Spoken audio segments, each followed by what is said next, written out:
Uy, what's up? Ito ako sa bubong ay ng aking 15 watts. Nagkabit ako ng aking 100 watts solar panel. And as you can see, sheesh! Senyalis ng bagyo. Dito walang ulap. Dito is maulap. So alam nyo na mamaya. So ito yung panel ko. Ito yung dalawang 30 watts na nakaparallel. Ito yung connection nila. Nakasabit lang muna kasi may pagkakamali pala ako. Ito palang Jinko Tiger Neo. Nakikita nyo naman sa specs. Ayan, no? Jinko. And 100 watts, 22 volts, 5 amps. May warning, goods. Meron pala siyang connector, hindi ko alam. Ayun, no? So nangyari, nag-alternatibo na lang ako. Tchadjeng! So hindi siya safe, alam ko. Kalma lang. Bibili ko ng connector niyan. Nasa 30 pesos ata isa o dalawa.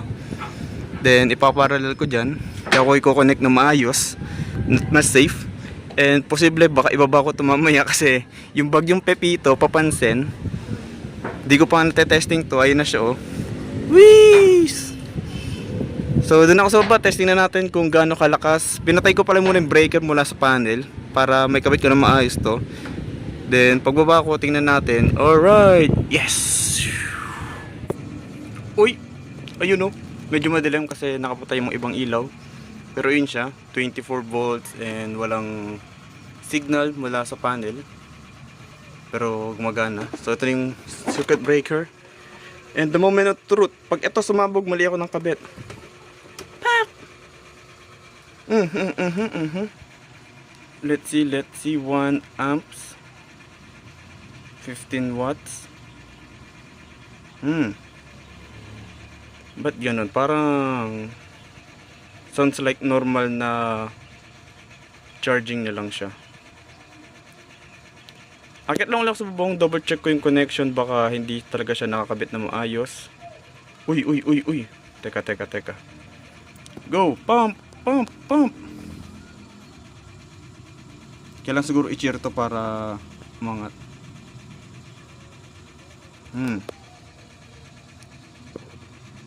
Balikan ko mamaya, baka nawala lang yun kasi nung natapos na mag video makulimlim yun.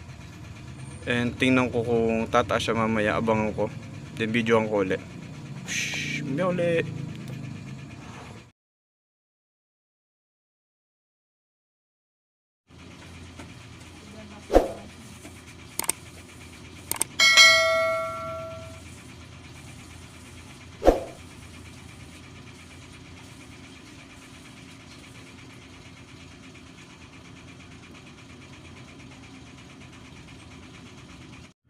Uy, time check 8 ng umaga and as you can see, full charge agad ang battery and harvest 2 amps 34 watts.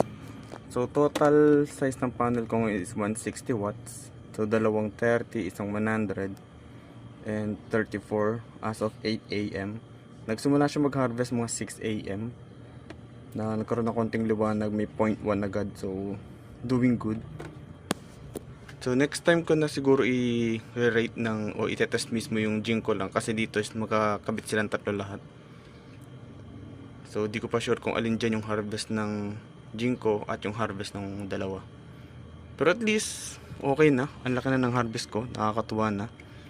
Nakapag-clip-pan na, alas 7 pala ng umaga. Astig. So yun lang, next is pag may pera na or yung 13 month dito na binakante ko na, diyan ko nalalagay yung pay to inverter. Yun, yes, salamat, bye.